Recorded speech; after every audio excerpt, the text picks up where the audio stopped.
What is up, guys? Dangles here. Been gone for a while, but I'm back now. So, first things first, I'm just gonna show you guys a tutorial. It is how to make simple intro in Cinema 4D.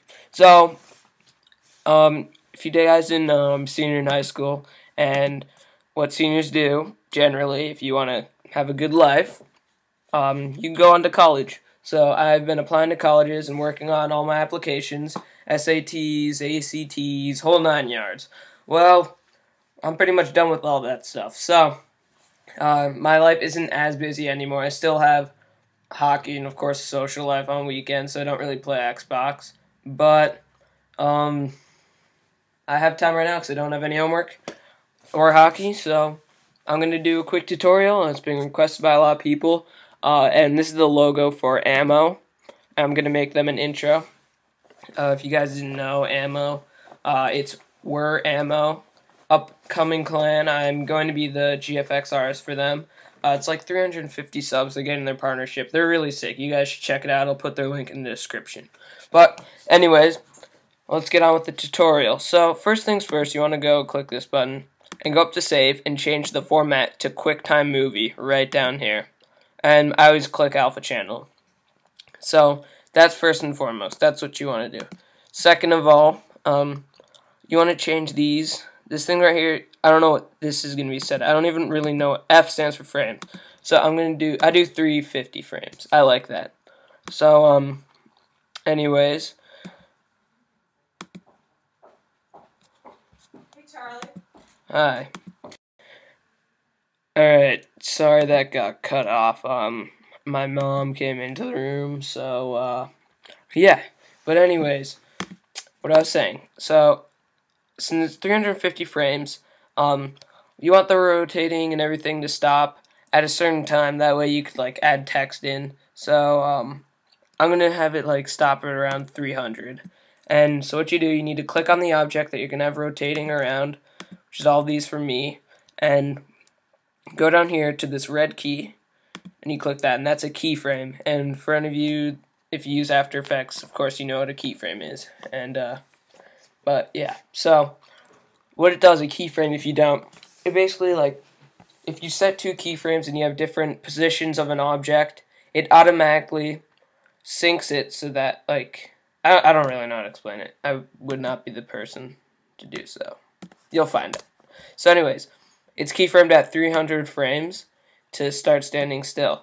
And so you go to the way beginning, and, like, you're going to start it right here. So what you want to do, now you want to take your object and rotate it and do all that crazy stuff. So I'm going to move it over here.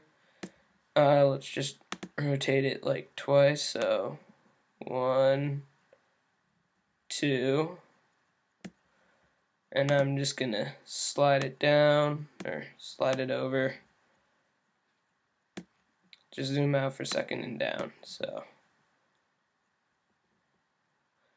there you go. And you're going to hit the keyframe again. And so if you see, as I drag this upwards, nothing happens. Why isn't anything happening? There you go. You can kind of see it. It's slow going. But you get the gist of it. I'm actually going to adjust the positioning because it's way out of position.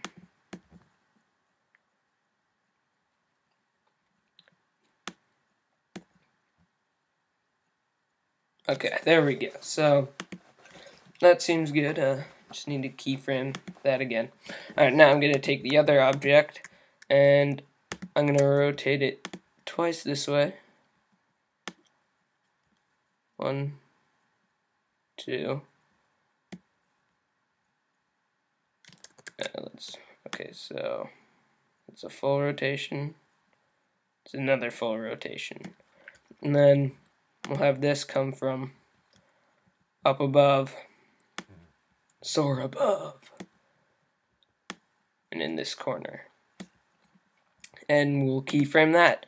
So if I were to play this with this arrow right here, Takes a little bit to get going, but you can see the pieces are now flowing up. There they are, and they interlock. So that's pretty cool. And doesn't really start movement until now what I need to do is, like, see how it stands still for a little bit. I need to find where it starts to move, and then I'm probably going to adjust the key, like, frames. It starts to move like around here, so I'm going to put it at 62 frames, because I could see from right here it says 62. And this changes the starting point. So now when I click start, it starts off rotating. So this comes in, oh, that's coming up there too, oh my god. And then you could add some cool effects in. So, what I'm going to do is render this out, and then I'll go into After Effects. So I'm going to pause the video, render everything out. Actually, I'll show you guys how to render. So, I mean, it's pretty simple. You go to your settings here. Global illumination is something good to add. Ambient occlusion, lens effect, and object glow. I really just go for global illumination, ambient occlusion. But to add an effect, you go down here and you just click on it and it pops up. And if you don't want that effect, just don't click on it. So, oh yeah, another thing that you need to do. Forgot about this. When you go to up here, you need to click on your output. So it's 1280 by 720. And it says current frame. So this is the range, frame range.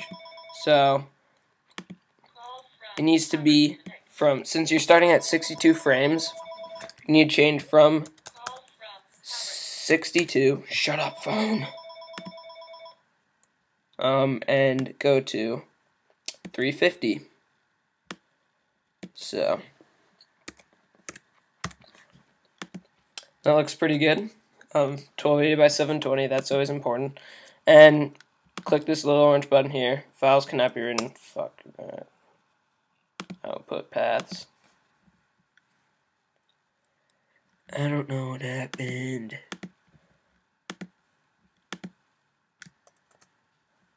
This is really annoying. I didn't create this light studio, so that could be one of the reasons why this is a problem, but yeah.